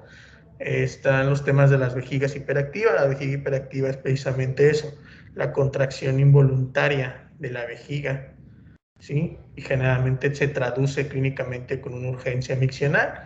Entonces, lo que hacemos es damos medicamentos para controlar los receptores muscarínicos. ¿Por qué? Porque fisiológicamente la acetilcolina, actuando sobre los receptores, sobre todo los M3, que son los predominantes en el detrusor, ayudan a controlar esa contracción vesical, ¿sí? También hay una nueva generación de medicamentos que son estimulantes de los receptores B3, que también promueven la relajación, pero eso ya es por otra vía, ¿sale? ¿Ya regresó el sonido? Sí, me parece que ya, pero es que, bueno, creo que estoy batallando porque como tengo el audio, la cámara y la presentación prendidas, entonces prendí la cámara en el celular y la presentación acá en la computadora. Ok, Entonces, sí, entiendo, sí, por alguna razón entiendo las cuestiones tecnológicas, ¿no? Sufrimos todos de la cuestión de la red, digo, te la venden como si fuera la mejor red del mundo, pero la verdad es que en lugar de 4G tenemos como medio G. Entonces se entiende, si por alguna razón ustedes ven que su sistema, su computadora, su internet, lo que sea, se enlentece, generalmente apagando la cámara, se mejora, ¿no? Entonces no hay ningún problema. Si es esa cuestión, obviamente pues no hay motivo ni razón para que me incomode, ¿no? Nada más hágamelo saber y para que yo sepa ahí, ¿no? No hay ningún problema. ¿Sale? Que seguimos ok, gracias. para terminar, ya estamos por terminar ya. Es un tema un poquito medio, si se pueden ver, un poquito medio tedioso, a lo mejor por ahí ya se están acordando de muchas cosas de anatomía. La verdad es que ha estado muy bien su exposición, me ha gustado mucho todo, o sea, han explicado la verdad muy bien la parte anatómica. Me gustó mucho cómo explicaron la cuestión del ureter, los estrechamientos, la vasculatura, todo eso son partes muy importantes, muy básicas del conocimiento en cuanto a urología. ¿Por qué? Porque a la hora que ya entremos a la clínica, todo eso se va a complementar junto con estas cuestiones fisiológicas. Ok, continúa, Alejandra. Tú eres la que estás hablando, ¿ah? Sí, ok. Bueno, el estímulo parasimpático va a ser el que determine la liberación de acetilcolina y esto implica lo que es la contracción del detrusor para facilitar el vaciado vesical. Y el predominio simpático que ocurre durante la fase de llenado va a ocasionar una relajación muscular para que se pueda almacenar la orina. ¿Le das al siguiente, por favor? Gracias. Ahora, el esfínter interno es otro de los 3 componentes principales de esta fisiología. Este corresponde al cuello vesical. Su control va a ser involuntario y va a estar mediado por el sistema simpático. Aquí lo que va a ocurrir es que desde el plexo hipogástrico se va a liberar noradrenalina, después se va a generar el estímulo alfa-adrenérgico, lo que nos va a producir el cierre del cuello vesical y esto nos va a permitir el almacenamiento de la orina. Perdón que te interrumpa, regresar un poquito ahí ya. Ahí tengan muy bien presente esa imagen que les está mostrando ahí su compañera en la acción, por ejemplo, ahí donde dice acción simpática, receptores alfa 1 adrenérgicos, contracción. ¿Sí? Con los receptores, acuérdense que tenemos efecto alfa, efecto beta, efecto gamma. Entonces, en este caso, vean cómo la estimulación del receptor alfa 1 adrenérgico genera contracción del músculo liso. ¿Sí? Eso téngalo muy presente porque eso es parte fundamental cuando vayamos o estemos explicando la fisiopatología de la hiperplasia benigna de próstata. ¿Sí? Eso va a ser, por eso digo, tengan bien importante ahí esa imagen, sobre todo la parte donde dice ahí simpática, receptores alfa 1 adrenérgicos. ¿Sí? Entonces tengan muy presente esa imagen, está muy clara. ¿Sí? Perdón, continúa. Muy bien. El esfínter externo está sometido al control voluntario. Tiene una inervación que está mediada por el nervio pudendo y su estímulo va a permitir el cierre de este esfínter y el almacenamiento de la orina. Si quieres, regrésale porfa al anterior. Ándale ahí. Y como pueden ver, pues el esfínter de abajo tiene una inervación somática donde van a participar los receptores colinérgicos. Ahora sí, ya. Gracias. Ahora, dentro de la fisiología de esta micción vamos a tener 3 fases. Primero vamos a tener la fase de llenado. Aquí va a haber un predominio simpático e inhibición del parasimpático. Vamos a tener este efecto beta-adrenérgico que nos va a permitir relajar el detrusor para que se pueda llenar la vejiga. Vamos a tener el efecto alfa-1 adrenérgico para cerrar el cuello vesical, lo que hablábamos sobre el esfínter superior. Vamos a tener también una inervación somática en el suelo pélvico y en el esfínter externo para la contracción voluntaria y va a ocurrir un estiramiento del detrusor por un estímulo aferente que se va a originar del arco reflejo simpático.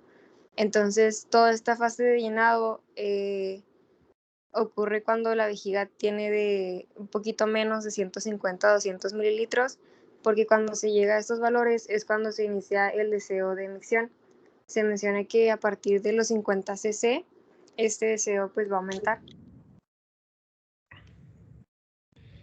Que es una muy buena diapositiva esa, regrésala por favor. Fíjense, esa diapositiva la verdad es muy interesante, es muy buena diapositiva porque nos desglosa de una manera muy específica cómo se lleva a cabo la fase de llenado, contracción de lo que es la vejiga, ¿no? Vean cómo el predominio del simpático con inhibición del parasimpático nos da la fase de llenado. ¿Esto qué es? La relajación, ¿sí? La relajación del músculo, se da el llenado. Entonces, si dijimos que el parasimpático es el de la contracción, hay una inhibición del efecto parasimpático. Vean cómo el efecto beta-adrenérgico que veíamos en la imagen de 2 diapositivas atrás genera relajación. El efecto alfa-1 genera contracción y cierre del esfínter del cuello vesical, que es el esfínter interno teóricamente, ¿sí? Y todas las inervaciones somáticas del piso pélvico dan el tono del esfínter externo que pues permite la continencia, ¿no? Entonces la verdad esta es una muy, muy excelente diapositiva. Perdón, continúa. Sí, gracias. Bueno, vamos a tener este ciclo sobre la fase del almacenamiento, donde va a haber un predominio del tono simpático, este cierre del esfínter y la relajación del detrusor, a lo que le sigue el estímulo de los mecanorreceptores cuando ya está la suficiente cantidad de orina para distender la vejiga. Esto va a hacer que se envíe la sensación hacia el córtex por medio del tracto espinotalámico y se va a producir una inhibición en el centro sacro que nos va a impedir la contracción detrusoriana del músculo. ¿Das, por favor? Ahora la segunda fase, perdón, la segunda fase es la fase de vaciado. Aquí se va a iniciar con la relajación voluntaria del esfínter externo. La caída de presión intrauretral y la contracción sostenida del detrusor pues también nos van a ayudar, van a ser parte de esta fase. Va a haber lo que es una relajación refleja y la apertura del cuello vesical y también la contracción del músculo detrusor que se mantiene hasta que se logre terminar la micción. También se produce pues este predominio parasimpático con la inhibición simpática para que se pueda mantener la apertura del esfínter interno.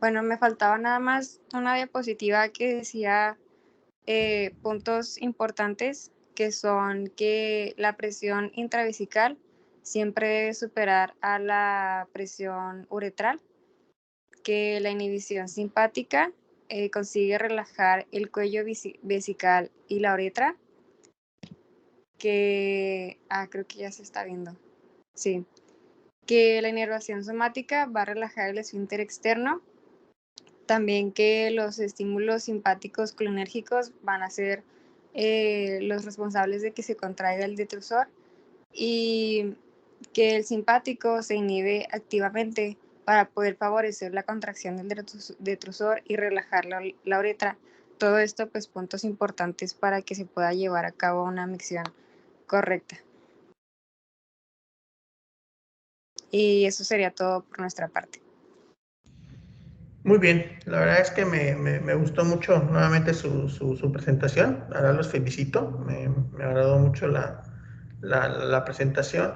¿Tienen alguna duda, muchachos? Insisto, este es un tema de repaso, es un tema que teóricamente ya debemos de tenerlo un poco en mente, es un tema en el cual pues estamos repasando, recordando un poco la cuestión. Ya si quieres puedes dejar de compartir la pantalla. Es un tema que pues prácticamente estamos recordando los datos más importantes, las cuestiones más importantes de la anatomía, por ejemplo, desglosando un poco la anatomía, que empezaron con glándula suprarrenal, cuánto pesa, dónde está localizada, cuál es la forma que tiene la glándula suprarrenal derecha, cuáles son las capas que lo conforman, qué hormonas secreta cada una de estas capas, su irrigación, cuántas arterias tiene, cuántas venas tiene, y básicamente, y en el riñón, pues obviamente es súper importante conocer, pues que tiene dos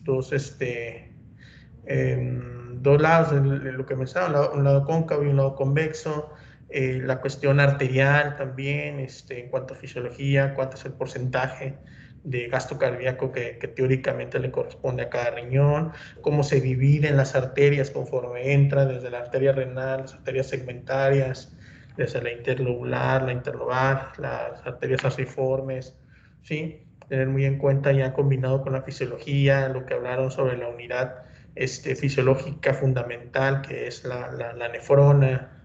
Hay 1 millón de ellas teóricamente en cada uno de los riñones, cómo está conformada la nefrona, ¿sí? Una arteriola aferente, un glomérulo, una arteriola eferente, ¿sí? La fisiología en cuanto a la cápsula de Bowman, repasar un poco ahí cuáles son las presiones, vean un poco en qué consiste un poco lo que es esta membrana de filtración, ¿sí? Repasen también cada uno de las áreas de los sistemas colectores, pues para que se absorbe, recordar que en el túbulo, con el túbulo proximal es un túbulo donde generalmente se absorbe más el sodio, ¿sí? En el túbulo distal generalmente más lo que es agua, hidrogeniones, la acción de la aldosterona, la acción de la hormona, se me fue el nombre, la que se diga, en la hipófisis posterior, ahorita me acuerdo. Entonces, es un sinnúmero de funciones, hay que ver los sistemas colectores, ya mencionaban sus compañeros que puede haber entre 8 y 12 papilas renales, los cálices menores, mayores, infundíbulo, la pelvis renal, saber que puede haber una pelvis intrarrenal o extrarrenal, el ureter, cuánto mide, aproximadamente de 25 a 30 centímetros, una forma de S itálica, ¿sí? Lo que mencionaban acerca de las estrecheces normales del ureter, mencionaba su compañera de que pues ahí es donde generalmente se llegan a atorar los litos, ¿sí? De vejiga, pues la capacidad vesical, la función del detrusor, que lo estábamos ahorita recalcando. En el caso de la próstata, muy importante que recuerden esa clasificación que les dijo su compañera, la de McNeil, en cómo se divide la próstata, esa es la que se usa. Sí, está la de Lowsley, que dice el lado lateral derecho, a veces ya no se usa. La que se usa actualmente es la clasificación de McNeil, que nos habla de la zona transicional, de la zona central, de la zona periférica. Y sí, esas son las que se usan. Hay que, por ejemplo, tener en cuenta, por ejemplo, y eso es un dato que también hay que revisarlo, se los voy a decir, pero por ejemplo, en la zona transicional es la zona donde más comúnmente se desarrolla la hiperplasia benigna de próstata, ¿sí? Porque es la que está más en contacto con la uretra. Ahí hay un riesgo más o menos como de un 20% de desarrollo de cáncer, y ahí hay un 5% del tejido glandular. En el caso del área central, hay un 5% de riesgo de cáncer por un 20% de cantidad de tejido glandular. En el caso de la zona periférica, es un área que tiene un 70% de tejido glandular y tiene un 70% de riesgo de tener cáncer de próstata. Entonces, la zona periférica es la zona que nosotros podemos tocar mediante el tacto rectal. Entonces, al ser una área de muchas glándulas, el tipo celular más común del cáncer de próstata es el adenocarcinoma. Y recuerden que histológicamente el término adeno quiere decir glándula. Entonces, si hay mayor cantidad de glándulas en esa área, obviamente mayor riesgo de cáncer de próstata habrá en ella, ¿sí? Entonces, la clasificación de McNeil en cuanto a próstata es algo fundamental. Que la tengan presente porque es la que se usa, ¿no? Cuando lleguemos a próstata, ahondaremos un poco más en ello, ¿no? En cuanto a uretra, pues uretra femenina, masculina, hay que saber sobre todo cómo se divide la uretra masculina, y peniana, vulvar, membranosa, prostática. Son las 4 porciones de la uretra masculina. La femenina pues mide 4 centímetros, tiene nada más 2 porciones. ¿Sí? En cuanto a testículos, sus compañeros mostraban una imagen en la primera diapositiva de la anatomía de testículos, donde ponían cuáles eran las capas en donde venía el testículo. Se fijan, era piel, dartos, fascia espermática externa, cremaster, fascia espermática interna, túnica, túnica vaginalis y después la túnica albuginea. Es muy importante conocer ese orden, es una pregunta muy común que se les cuestiona tanto en hospital y en cualquier examen. Y es muy importante también que dé una revisada ahí de dónde se originan estas capas, ¿sí? Porque, por ejemplo, la fase espermática interna, de la externa, tiene un origen, el cremaster tiene un origen, el caso de la externa también, la vaginalis también. Entonces, es importante que eso también. ¿Alguien sabe de dónde procede el cremaster? ¿De qué capa muscular viene el cremaster? A ver, ¿quién lo expuso?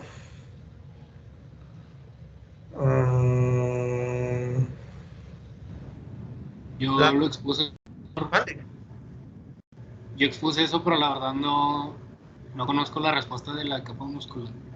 O sea, pues sí, yo sé que no lo dijiste, no creas que no estaba poniendo atención, o sea, sí, los estaba escuchando obviamente, o sea, no, o sea, por eso estoy ahondando en eso, ¿no? Por eso me detuve ahí, porque sé que no lo dijiste, o sea, no creas que porque tengo la cámara apagada no estoy poniendo atención. Entonces, por eso, porque es importante, pues es importante que conozcan, por ejemplo, las capas del testículo proceden de las capas de las capas musculares de la pared abdominal anterior.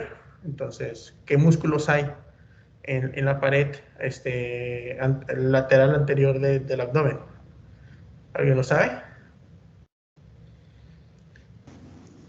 Los oblicuos. Los oblicuos, ¿sí? Oblicuo externo, oblicuo interno y transverso del abdomen. Entonces, de esos tres músculos,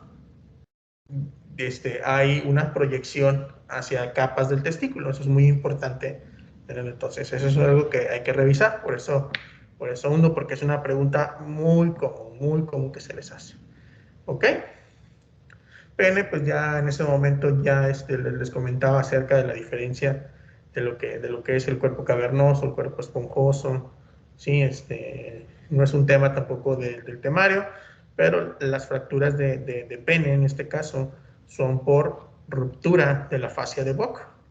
Sí, hay un traumatismo generalmente durante el coito, y ese traumatismo logra ser tan intenso que logra doblar y fractura la fascia de Bock, y por lo tanto hay fuga de sangre hacia los tejidos periféricos y hay un aumento de tamaño de edema en el pene. Y pues obviamente esa es una urgencia quirúrgica, es una de las pocas urgencias quirúrgicas que tenemos en urología. ¿Sí? En cuanto a la fisiología, pues bueno, muy importante, ya ahondamos y recalcamos lo de la función vesical, la función del riñón. Ya les hicimos un repaso ahí de que deben de hacer repaso sobre cómo funciona el túbulo proximal, el asa de Henle. Ya se explicaron un poco sobre lo que es el sistema renina, angiotensina, aldosterona, que es muy importante siempre tenerlo presente, no solo en urología, sino en muchos aspectos en cuanto a cuando ya vean, o si ya han visto, por ejemplo, hipertensión arterial, si ya lo están viendo, vean cómo el sistema renina, angiotensina, aldosterona tiene una importante lugar en eso. Entonces es importante conocer muy bien cómo trabaja el sistema renina, angiotensina, aldosterona, ¿no? Ok, muy bien.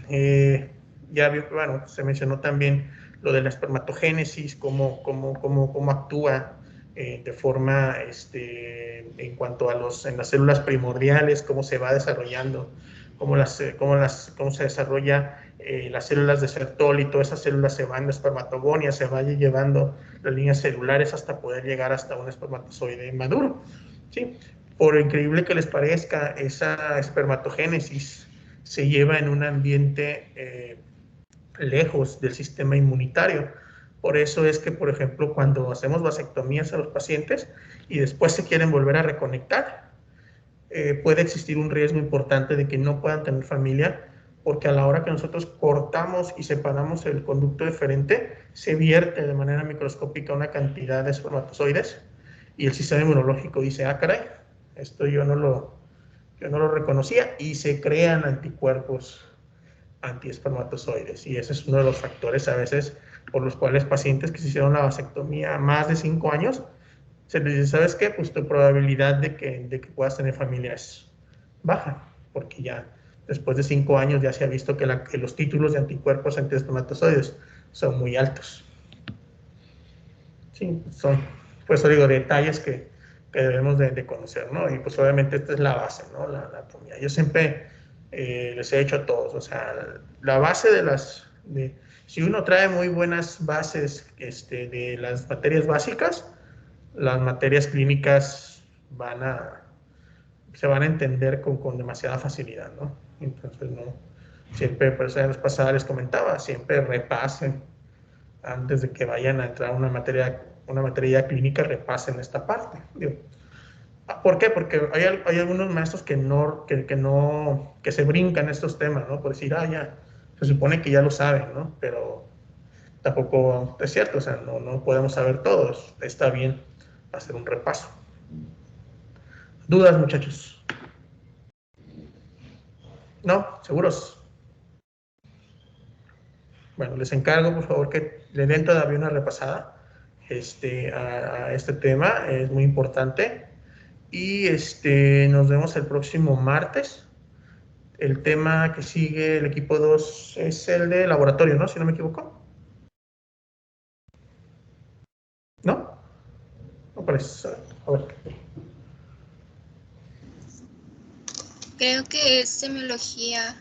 Semiología, sí, es cierto, perdón. Laboratorio es el número 3, sí. Semiología. Okay. Igual, muchachos. Lo más, es así como ahorita, conciso, lo más importante, para poder también hacerlo en una sola clase. Antes de que se me olvide. ¿Se acuerdan que les dije que iba a hablar con la coordinación para ver qué onda con las cuestiones de las idas al hospital? Pues les tengo una buena y una mala. ¿Cuál quieren primero? La buena. La mala. La buena es que sí estamos autorizados para poder ir al hospital. La mala es que este grupo, por malo, no puede, no se crean. No, estamos autorizados bajo el agua. Al menos tengo el mensaje de la coordinadora que me dijo que sí se puede. Ya con eso me amparo si me quieren correr de la universidad. Tenemos la oportunidad de ir. Aquí rápido, en 5 o 10 minutos, quiero escucharlos, a ver ustedes qué opinan. Solo que no podemos ir tantos, eso creo que es obvio. Somos 15, teóricamente, ¿no? ¿O me equivoco? ¿Somos menos? ¿12? Somos 12, ¿no? 13. 13. En la reunión somos 14. ¿Perdón? En la reunión somos 14, contándolo ustedes. ¿No? Yo soy por default, ¿no? Ya, si quieres me voy. No te creas, estoy bromeando. Entonces somos 13, entonces, pues, ¿qué les parece?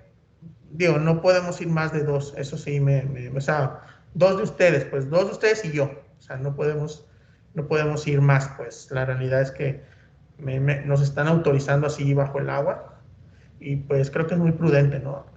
Pregunta, sin aras de discriminar, ¿quiénes ya están vacunados? ¿Dosis completas o medias dosis? Las dos. ¿2? Ok, digo, mande, Yasmín. Yo una nada más. Una, ok.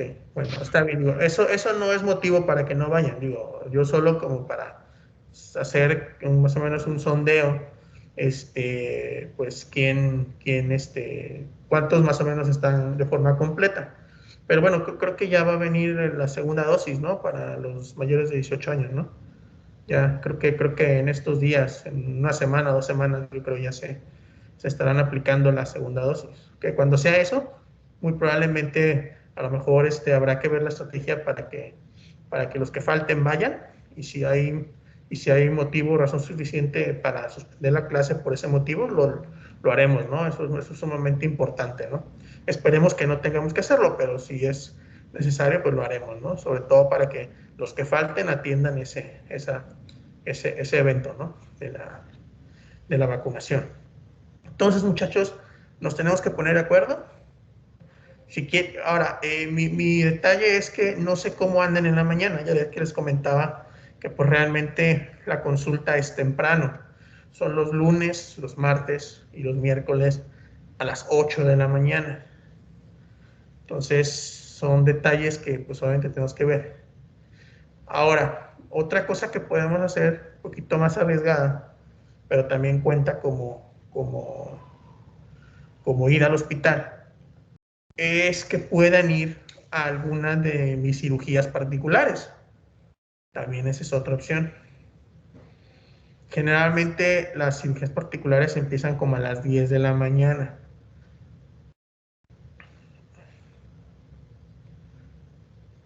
No, tampoco. Sí, les digo porque yo entiendo que la modalidad en línea los tiene prácticamente ocupados todo el día. Entonces, Como más a las 10. mira, les comento cómo está más o menos mi ajetreado día. 8 de la mañana a 10 de la mañana, lunes, martes y miércoles, estoy en el ISSSTE en la consulta. Y bueno, el jueves y viernes estoy en quirófano en el ISSSTE, que también podría ser una opción de quien quiera ir. Sí, es quirófano los jueves y los viernes. ¿Sí? De 8 a 10. De las 10 a las 12, 12 y media, generalmente siempre me programo una cirugía particular. Y igual ahí quien pueda, igual me avisa y le digo en dónde es y eso. Y a la una y media, más o menos, doy la consulta en pensiones. La consulta en pensiones es muy rápida, la verdad. Son poquitos pacientes, la verdad. A lo mejor no valdría tanto la pena porque pues al desplazarse para nada más ver 2, 3 pacientes, pues a lo mejor. Y la verdad es que es una consulta muy rápida, la de pensiones. Por quien ya haya ido, verá que pues, realmente es una consulta sumamente rápida. Entonces, pues esa es la propuesta, digo, quien quiera, pueda, pues digo, ya que nos dieron luz verde, si algún día quieren ir a la consulta lunes, martes, miércoles de 8 a 10 de la mañana en el ISSSTE, son bienvenidos. Nada más, la única condición es que nos tenemos que poner bien de acuerdo porque solo pueden ir 2. Eso sí me lo pidieron, que nada más fueran 2. ¿Sí? Y obviamente, pues ahí sí, forzosamente, si van a ir al hospital, no hay manera de que no vayan de uniforme. Tienen que ir con su uniforme blanco, tienen que ir con su cubrebocas y quien quiera pues puede ir con careta como guste, ¿no? O sea, pero eso sí, uniforme y su cubrebocas es requisito indispensable. Quien no vaya así, para atrás. Sí, entonces ahí está. Yo entiendo, muchachos. Ya vi que algunos pusieron cara de que valiendo, pero pues digo, esas son cuestiones que pues, nos están autorizando. Digo, quien guste, la verdad, nada más avíseme y son bienvenidos. O sea, no tengo yo ningún problema. De hecho, me gusta tener gente ahí porque realmente me gusta estarles explicando. Ahorita pues tengo nada más al residente o a un interno, pero pues la verdad es que ellos andan tan ocupados que a veces no me acompañan a la consulta. Entonces, generalmente estoy solo. Entonces, ahí aunque sea para que puedan más o menos ir viendo, palpando cómo es la cuestión neurológica, ¿no? Entonces, quien quiera, un día pueda que no tenga clase o algo, y digo, mañana no voy a tener clase de las 8, me avisa y si ahora sí que va a ser quien gane, sí, los primeros 2 lugares por día. Y quien pueda, con muchísimo gusto, los recibo ahí, los veo ahí en el ISSSTE, en el consultorio 4, ahí del ISSSTE, en el PNAF, para que me acompañen en la consulta y al pase de visita en piso, obviamente, ¿no? Sí, digo, mande Juan Carlos, dime. Oiga, Doc, ¿y eso es efectivo desde ya? Sí, sí, o sea, a partir del lunes pueden ya acudir, bueno, por ejemplo, mañana Mañana yo tengo nada más una vasectomía en el ISSSTE temprano, a las 8, y de ahí a las 9 tengo una cirugía, una ureteroscopía con láser en el Centro Médico de Especialidades.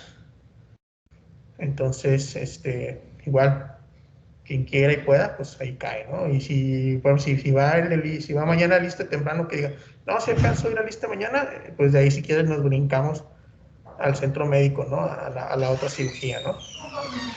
Sí, generalmente yo ando así, parezco Uber.